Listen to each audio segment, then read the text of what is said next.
All right, now we're after break, and we take the opportunity to answer a couple of questions. Again, fantastic questions in the on a question and answer tool. We'll cover some of them. One that is really highly upvoted, I love it, is the following. If we're fundamentally Bayesian reasoners, as I've heard, then couldn't we have such strong priors that we are hopelessly biased when evaluating evidence? Well, yes, we are terribly biased creatures. So we should keep ourselves in check as much as we can. And I mean, people that know me will, again, it will sound like a broken record. And there are many, many things we can do to keep our own biases in check. For example, and it's not really related to this particular workshop here, but pre-registration is one way how we can keep bias in check. We can keep bias in check by making it transparent what we're doing. So bias can be observed, for example, by sharing our scripts and our data. Yes, we are terribly biased creatures, so we should keep a keen eye on ourselves, the critical one. Maybe one for you, Stefano. There are a lot of questions about probability distributions. This is obviously not core of this class, but important questions. Maybe a couple of quick ones. Steph, an example for beta distribution.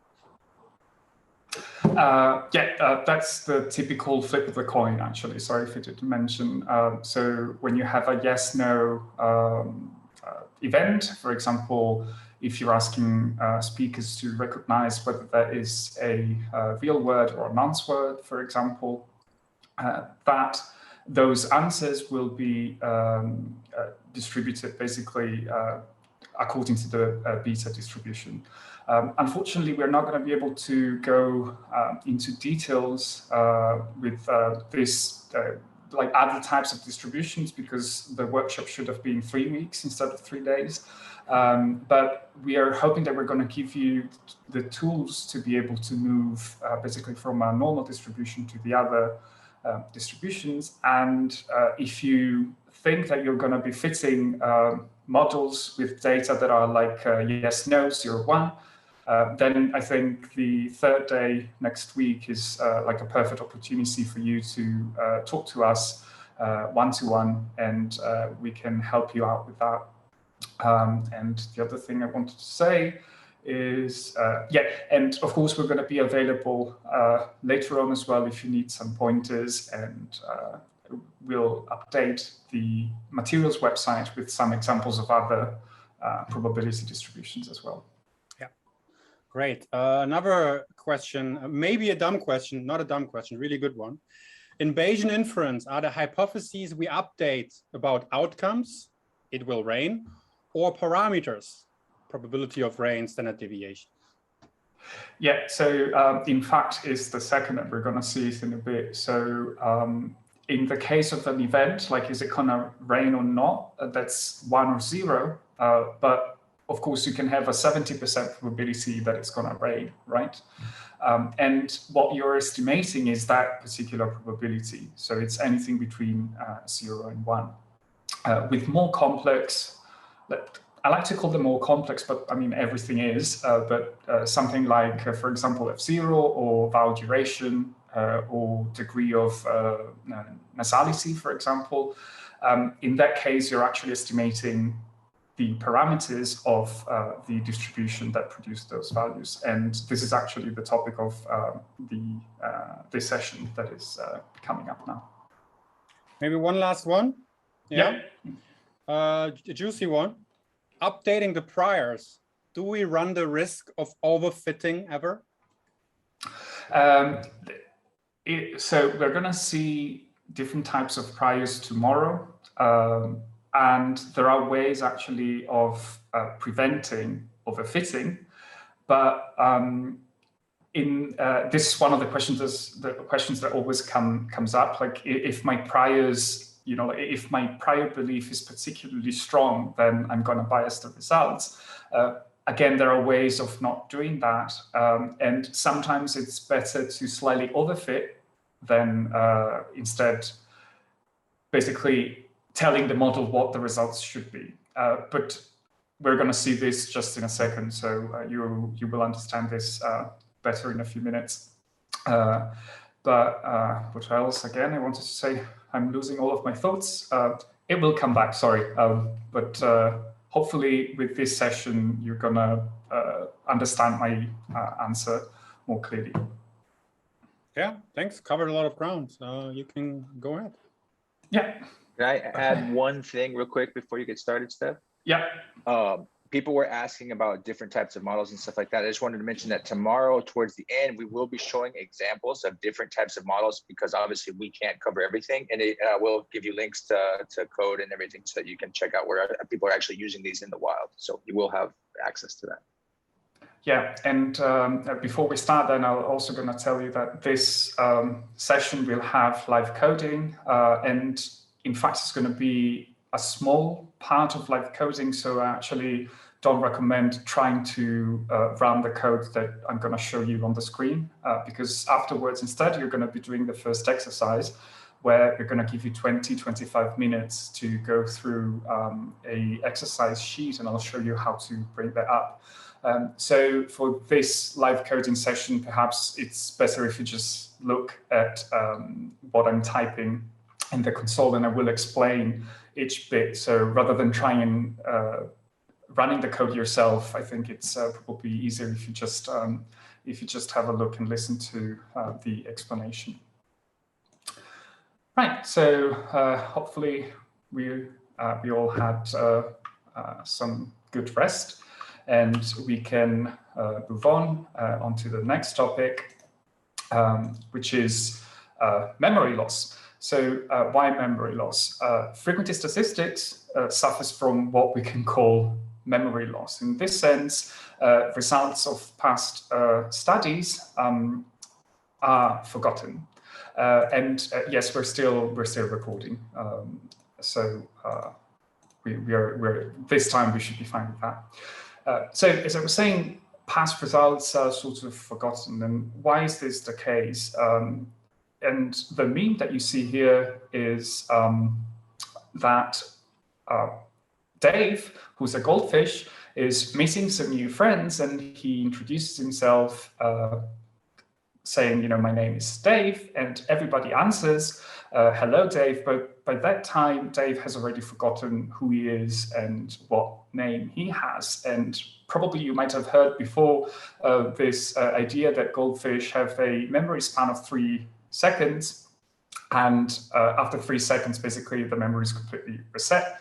And this is more or less what happens when you run a frequentist model. So let's imagine you run a study and you run a frequentist linear model, and you get some results. Then you want to understand something about some aspects of that particular study. So you run a second study, and basically when you collect data and you run a new model, you cannot really embed in the model anything that you learned from the previous model, from the previous study. It's basically like starting from ground zero. And that is why I'm saying that frequentist statistics suffers from memory loss. One important aspect of Bayesian analysis is that, in fact, we can take into consideration prior knowledge with priors. And this is related to the concept of Bayesian belief updating. And I'm going to explain this in some more details right now. If you're wondering about the idea of goldfish losing their memory after 3 seconds, apparently it's a myth. So if you're interested about that, you can check out the link on the slide, and you will learn more about goldfish memory if you like. So how do we ensure that prior knowledge is not lost? How do we ensure that we can carry over the knowledge that we acquired from one study onto the next study? And you've seen in session 1 that Bayesian analysis is about estimating the posterior of the variable of interest. So for example, you're interested in F0, and you're interested in the effects of, let's say, gender on F0. So you want to know the posterior probability of having an effect basically of gender on F0. And roughly speaking, as you've seen before, the posterior probability distribution is a combination of the prior belief and the evidence derived from the data, which is also called likelihood. So you see here a scientist who starts with their own prior belief, and they run an experiment, they collect some data, and that data and the prior belief are combined together. Just imagine it conceptually, of course, it's done mathematically, but it doesn't matter for now. So the prior belief and the data are combined together, and that actually allows you to update your prior belief with the posterior. So belief update basically is sort of going from the prior through the data onto the posterior. And the nice thing about Bayesian statistics is inference is that the posterior that you get from one study can be used as the prior for the next study. So in fact, Bayesian belief update is an iterative process where you start from a prior knowledge, you update it with data, and you get a posterior, and that posterior can be a prior for the next experiment. In practice, you'll see that you will more frequently actually start from something that is closer to the original prior rather than using your posterior, but that is a possibility if your posterior that you get is like particularly relevant or informative, and we're going to talk about this more tomorrow, then you can actually reuse your posterior as part of the prior for the next study. And if you do any machine learning, for example, or Bayesian learning, then this idea of reusing what you have learned from the data is actually at the core of Bayesian learning and machine learning, Bayesian machine learning. Right, so the posterior is the combination of the prior belief and the evidence from the data. And of course, prior and evidence are probability distributions because the posterior is a probability distribution in itself. And in fact, the prior has an effect on how the posterior looks like. So the prior influences the posterior and the evidence influences the posterior as well. We're gonna look into this in more details tomorrow. So for now, just remember that prior and evidence combined give you the posterior. And I'm going to show you another example of this Bayesian updating concept, starting from a prior, then looking at some data and getting a posterior. So what you see here is a coin. You don't see it, sorry, like this example is about a coin, and we're going to flip it. And you're going to get either, of course, a tail or head. And tail in this case would correspond to 0 here, and head would correspond to 1.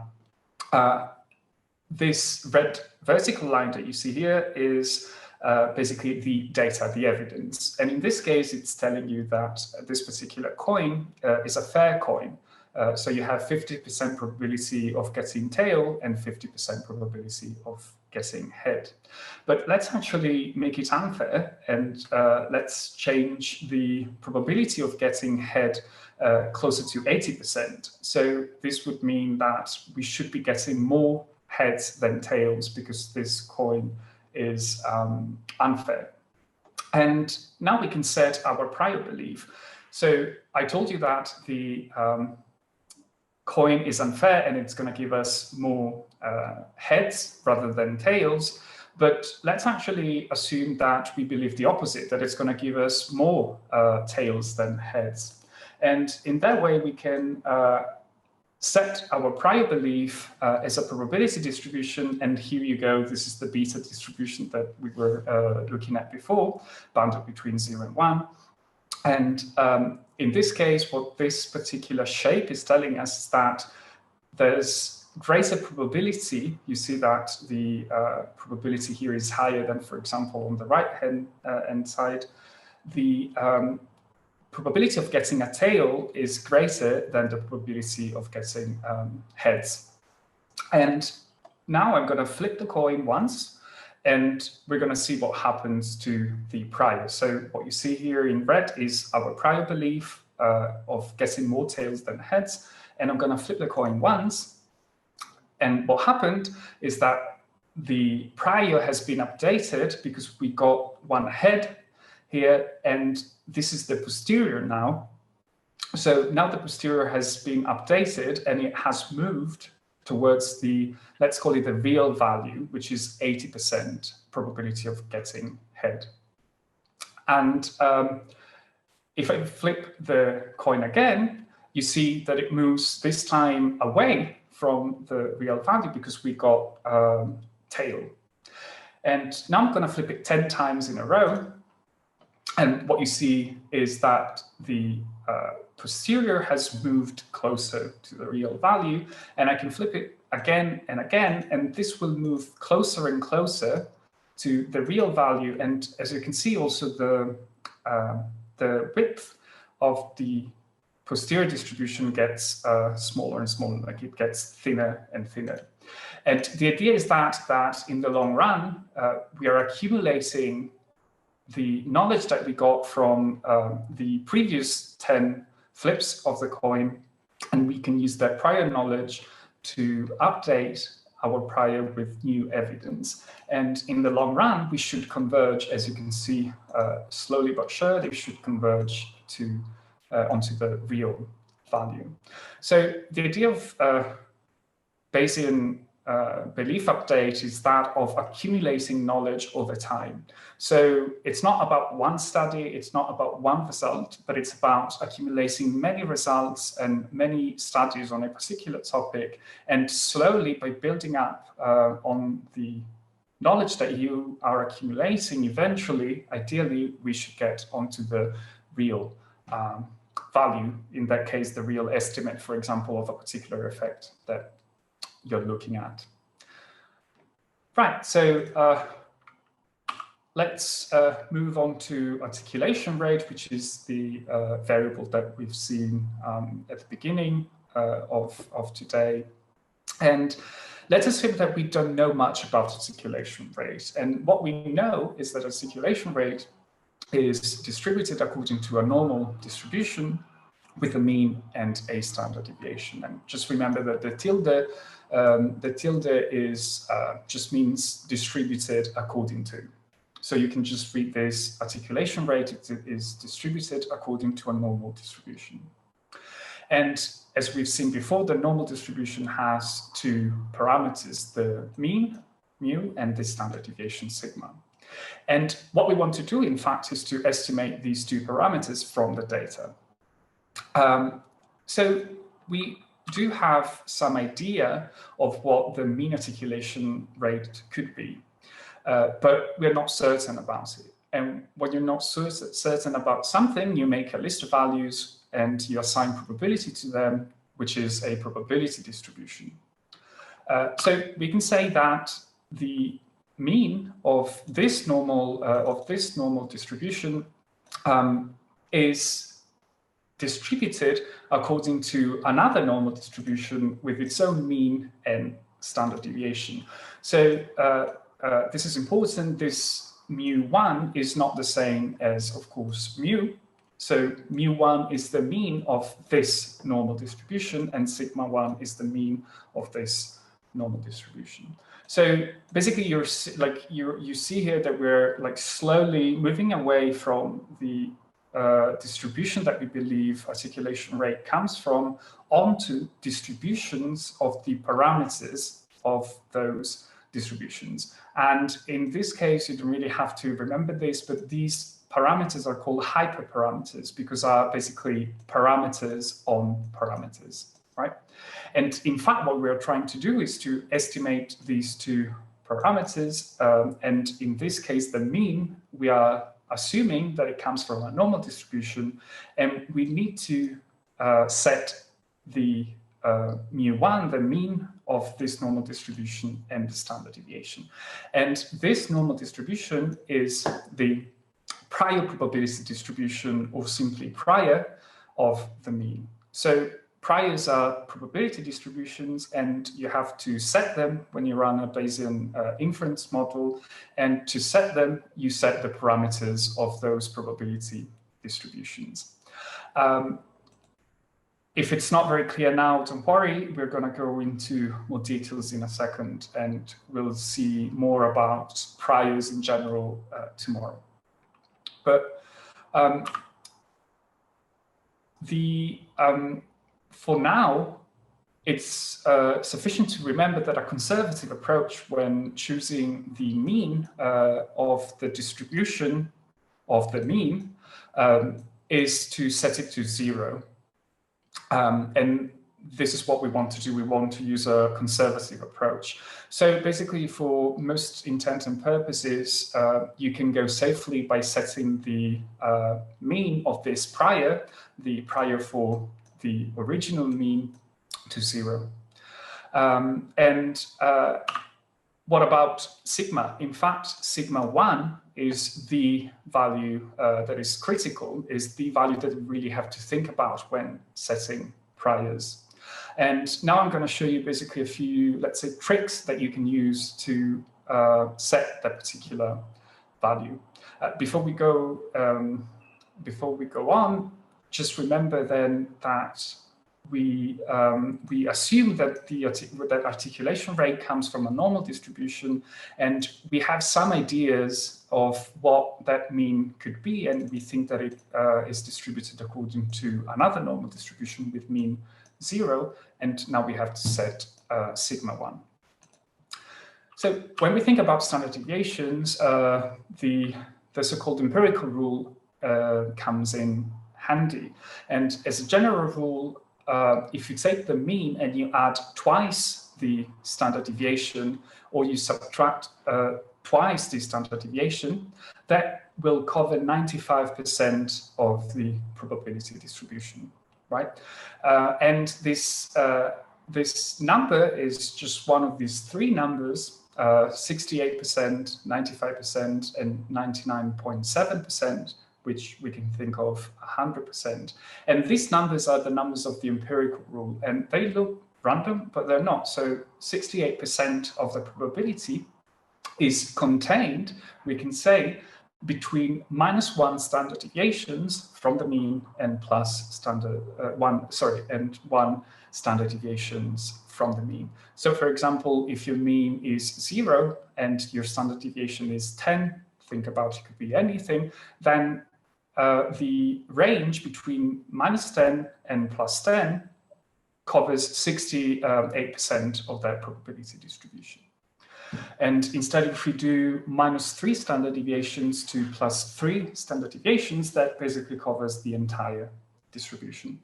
In fact, you don't have to remember 99.7% and 68%. What really matters is 95%, and I'm sure everybody's familiar with the 95% credible intervals. And in this case, you really have just to remember that if you want to get a 95% interval, you just need to add and subtract twice the standard deviation. So from here, you can basically build back, you can back engineer what value sigma should have for your prior based on your prior knowledge on that particular variable. And let's stick to articulation rate, and let's be generous. And again, this is a conservative approach, and we'll see more about this tomorrow, but let's be generous and let's assume that articulation rate will definitely not be greater than 30 syllables per second. 30 syllables per second is already quite a lot, but you'll see tomorrow why we do this. And if 30 syllables per second is the greatest value that we can get, then we could say that that basically corresponds to the upper end of the 95% interval. So let's imagine that here actually you have 30 syllables per second. And if we go on the other side, you would have -30 syllables per second. So you know that twice the standard deviation is 30. So you divide 30 by 2, and that gives you 15. So we can set sigma 1, the standard deviation of the prior, to 15, because that will mean that our prior belief is that the mean of articulation rate will be anywhere between -30 and +30 syllables per second. And this is how it looks like. And it's important actually to visualize priors, as I say here, seeing is believing. And in fact, you might be wondering now about negative values here. Articulation rate cannot be negative, can only be positive.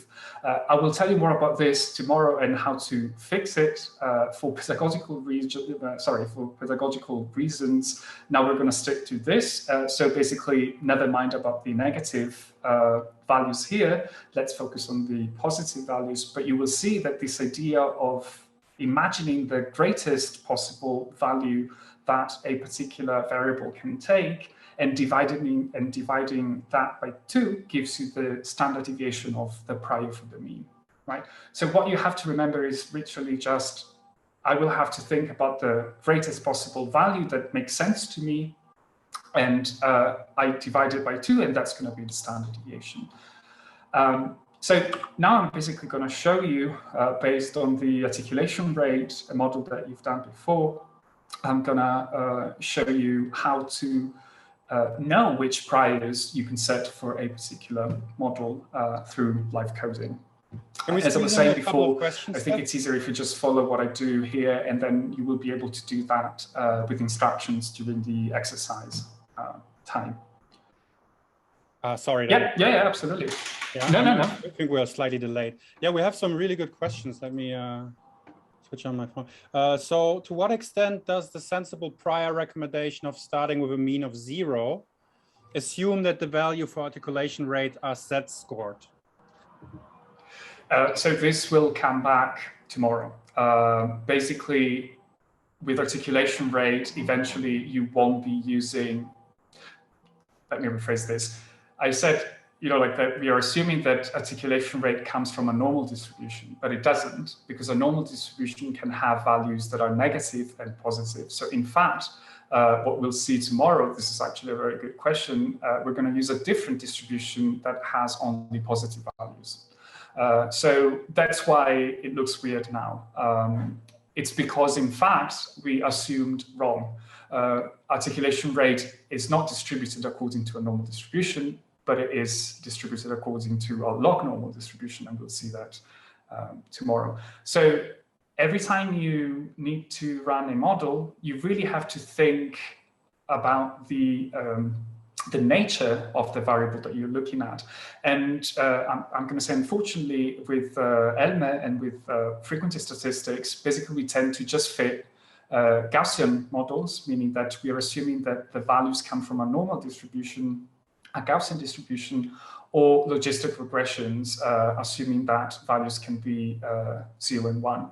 And in fact, most times, especially in phonetics, we are not dealing with normally distributed values. And you might be familiar, in fact, with the practice that it's, it was especially quite common in the past, and that it sort of got forgotten, of logging the values. So you would log the values, and that would give you values that are normally distributed.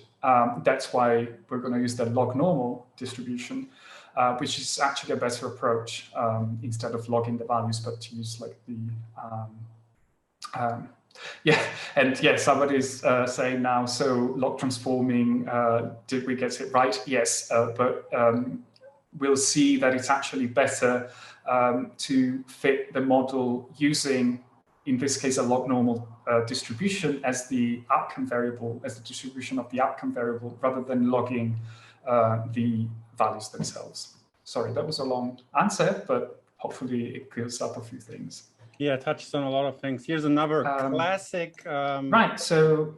Wait, we're a little delayed, Steph. There's one that I would like you to answer. So Chris has a very valid concern here. He says, in some way, it could be argued that the Bayesian approach is quite biased. You're biasing the priors off of what you think you know based on past work. Yeah, so again, we're going to look at that tomorrow. I think probably would have been better to look at it before, but we're going to look at informativity of priors, which means how informative a prior is, or in other words, how much knowledge that prior conveys. And in fact, we're going to recommend using weakly informative priors, which means that these priors won't have much of an effect on the posterior, but will still have the effect of helping the model actually getting to the estimates. So eventually, the issue of being biased can be prevented, or at least reduced, by using some specific priors. And one thing that must be done after fitting the models is so-called sensitivity analysis. Unfortunately, we're not going to be able to go into details, but we're going to give you some materials after the workshop. And a sensitivity analysis is an analysis that looks at how much the prior has contributed to the posterior. And you don't want that to be, you don't want the contribution of the prior to be bigger than the contribution of the data, unless you have specific reasons to do so, unless you're testing a very, very specific hypothesis, a very, very detailed mathematical model that predicts, for example, that F0 should change within a range of, for example, 150 hertz. And if your model actually says, I'm 95% confident that this effect will have decrease or increase, will have an increase in F0 between 150 and 160 hertz, that is a very, very, very precise range of values. Then if you want to test that, you could potentially use a very, very informative prior to see if the data actually correspond to your expectation. But in fact, we recommend not to do that, especially at the beginning. We will see that it's better to use weakly informative priors at the beginning and check whether they were weakly informative enough. Okay, so let's go to the live coding again. To stop sharing, yes. Again, I just recommend you to watch this. Where's our studio? There you go. Sorry. Right. So of course we need to attach the learnBAS package here, and we're going to also attach the RMS, and that's going to take some time, as you can see. And we can load the data, the polite data set, which you can see here. So now what we want to do is to fit the model that you fit before, like the intercept-only model of articulation rate, but this time we're going to set the priors. And luckily enough, BRMS provides us with a function to find which priors we can potentially set.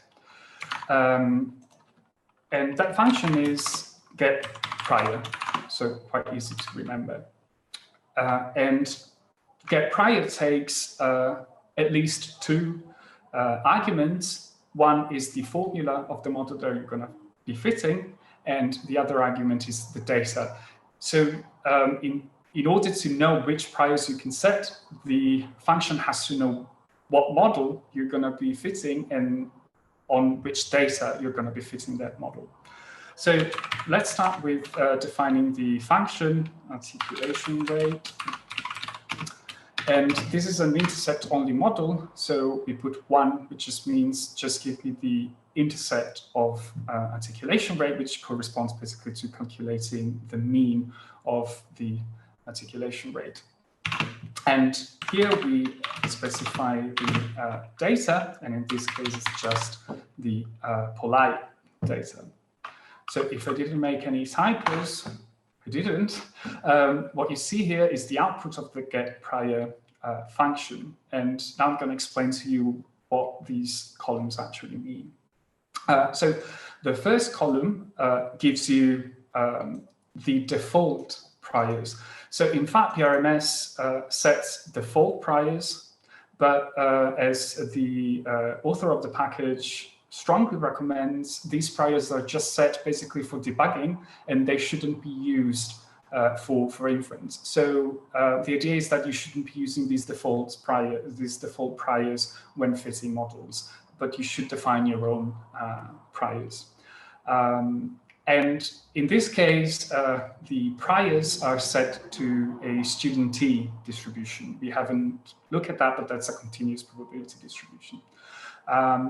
And the second column tells you what the prior is about, right? So in fact, the first prior here is about the intercept of the model.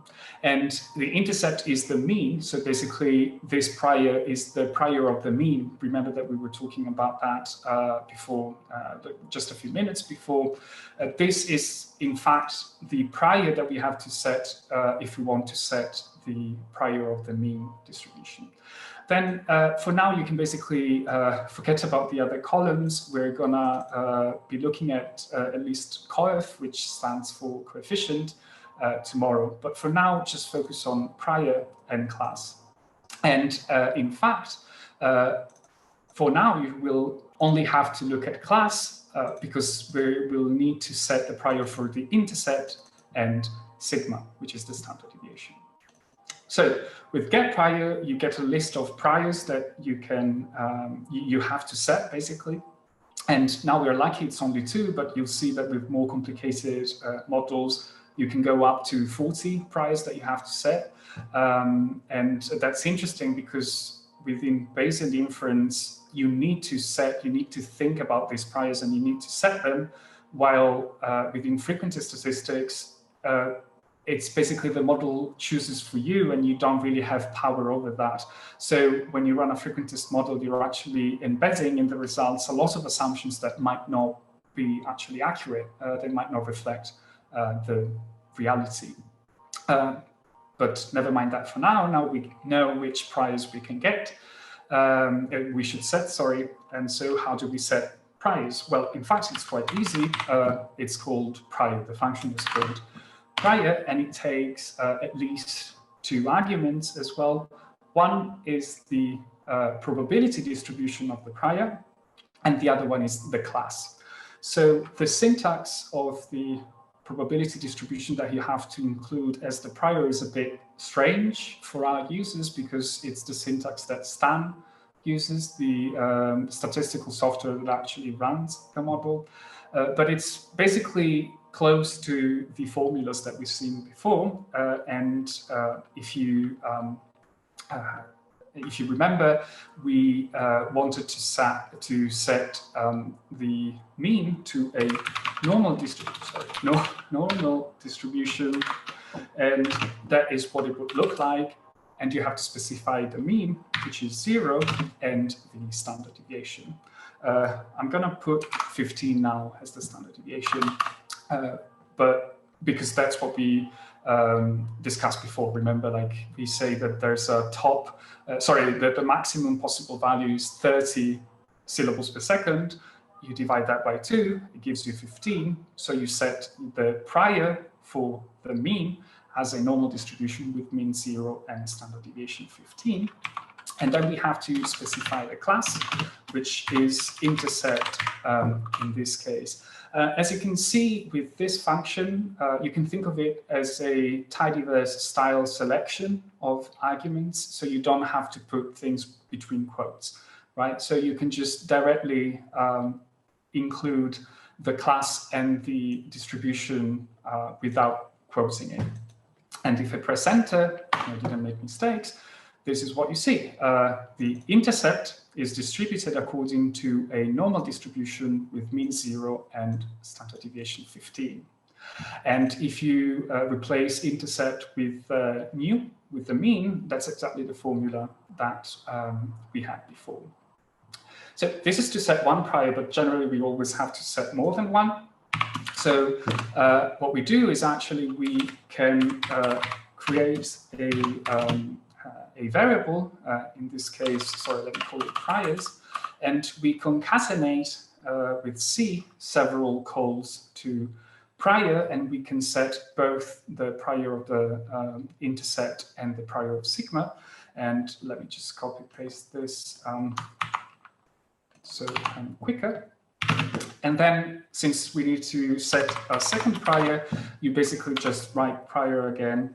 And I'm gonna go just with a fictitious example. This is not what you would actually use in this case, and you'll see in a second what you will be using. So I'm just gonna put exactly the same values, and I'm gonna put plus equal sigma, and now priors, now these two priors have been saved into the priors variable, and we can quickly inspect it. And if you look at this, it basically looks exactly like what we had before with the get prior, but now the source says user rather than default, and the prior is set, both priors are set to normal 0 with mean 0 and standard deviation 15. Again, you wouldn't be using this particular prior for sigma. Yeah. And basically, this is it. Like, this is how you know which priors you have to set, and this is how you set the priors. And I think that's everything for the live coding session. I'm going to go back to the slides, and then I will explain to you how to do the exercise. If there are like hot questions, I'm happy to answer that if they don't require too much time. There's a concrete question maybe to what you just did, Steph. Yeah. Just in the Zoom chat here, why did we choose a standard deviation so that the max value is 2 standard deviations from the mean rather than 3? Oh, that's because you'll see that 95%, as I was saying at the beginning, is the number that you want to go to. So that's why 2 standard deviations rather than 3 standard deviations. And it's common practice to think in terms of 95% intervals. So you would say that we are 95% confident that the mean is between minus 30 syllables per second and plus 30 syllables per second. Because in fact, if you go 100, you get, with some distributions, you would get values that are very, very far away from the mean, and you don't want that. And this idea of confidence, of uncertainty, is at the core of Bayesian inference. So that's why we use priors, and that's why we use distributions to define priors, because we're uncertain about many things. So for just for practical reasons, just remember that you have to think about it in terms of 2 times the standard deviation within the 95% interval. And what was I doing? Yes, I was doing this. I hope you can see the slides now. What about sigma? I just told you that we set basically the prior to normal 0, 15 for sigma, but that's not actually the prior that you should be using. So what about... We see the Zoom app, Steph, so you have to switch. Okay, sorry. I didn't share. Yep, my fault, sorry. So what about sigma, right? I hope you can see it. Now, this is not, you have to be careful. This sigma, this standard deviation, is not this standard deviation, right? That 15, if we go back here, it's actually sigma 1. So now we need to set the prior for this sigma.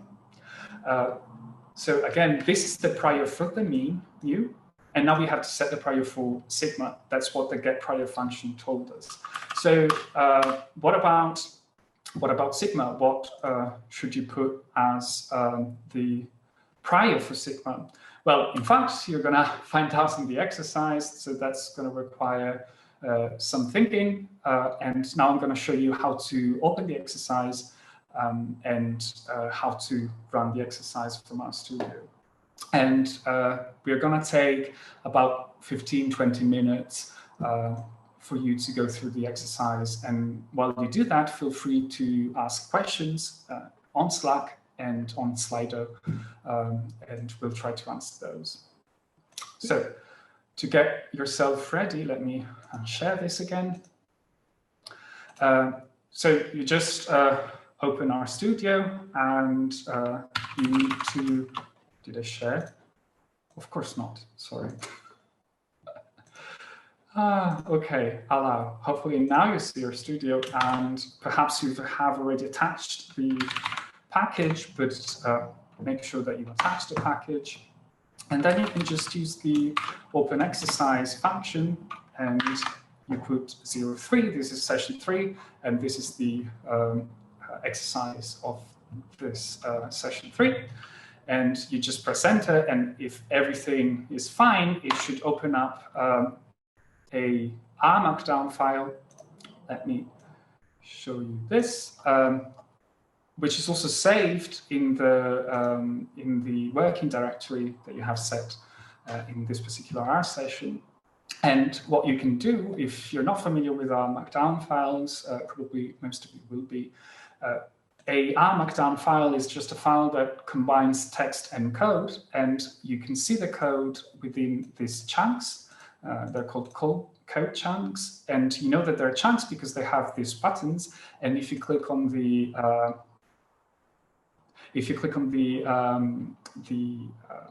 play button, the code within that chunk is going to be run. So basically what you have to do now is just going through the R&D file, reading the instructions, and there are a few bits that are purposely that require some thinking on your part, and hopefully you will be able to go through the exercise. But if some questions or you get stuck at any point, just ask us and we're gonna guide you through. Right, so let me check if there are, yeah, no, it seems that that should work. So yeah, just go ahead. We're gonna give you 15-20 minutes for the exercise. Sorry, we didn't show you before, but there's also another function which is open slides, and you can put the number of the session. So in this case, the session is number 3.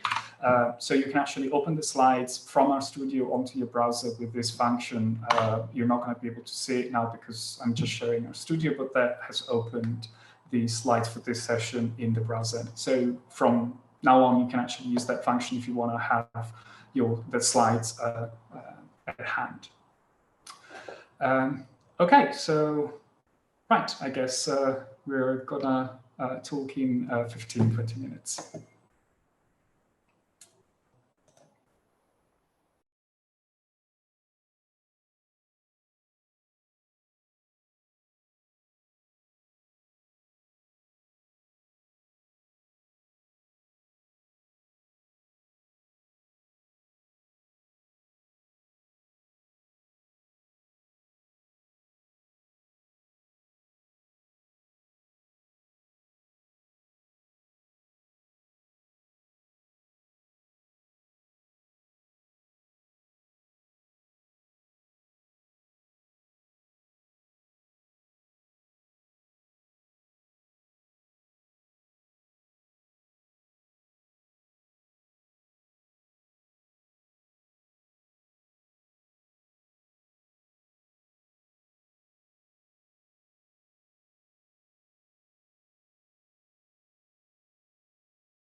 again, for everyone who's a little late to the party, if you want to go to the R Markdown, you can do so by opening our studio, by loading in the learnB4SS package in, and then you can use the open_exercise function. And in brackets, you put the number 03 for this particular exercise.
I'm just having a look at line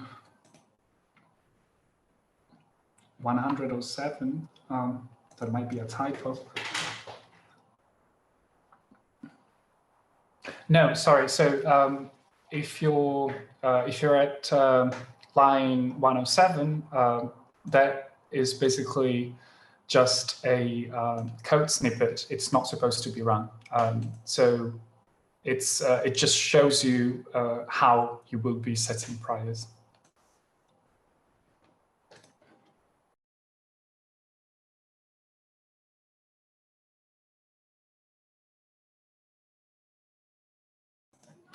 Yes, sure. Let me show you where are we at. There you go. Yes, I'm not muted. If you want to know what the arguments are to any function, you can always do a question mark. In this case, prior. I put it in the chat, and that's gonna give you. It's gonna open the help file for that particular function. So you can always use that. But let me share the live coding bit. Okay, yes, and it's basically this line.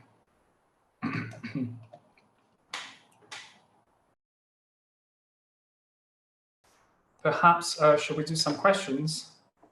Yeah, why not? Just before we start, because there are a lot of technical questions that come up when you call, right? So just to ease your mind a little bit, we will in the morning, we have a dedicated review session, which I kept open. So it might be useful to go through these things together again in the morning. So we will walk through this simple example together. We will add a predictor to the regression and go through this step by step together. So just so you not feel like you're overwhelmed and lose track of the details. Just as a kind of reminder, we will go through this. But there are a couple of questions. You want me to read some of them? Yeah, perhaps let's do that. Go ahead. So a couple of people were asking why the attitude poll predictor and prior is of class B. Yeah, right. That's a good question. If you're familiar with the formula of a linear model, that's typically, for example, y equals perhaps. I'm going to stop sharing.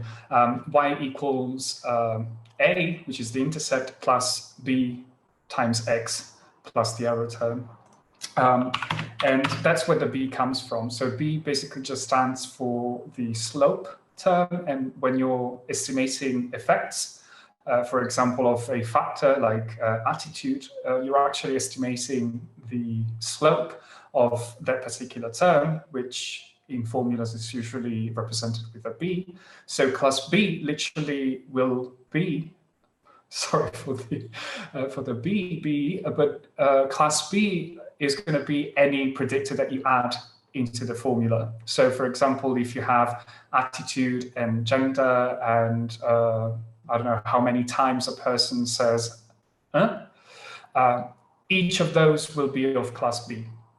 And what you have to specify is the coefficient, COEF. That's the third column. So class is going to be B, and the coefficient is going to be the name of the term, followed by the level of that particular factor. Which we will practically go over tomorrow several times, I think, so don't worry too much.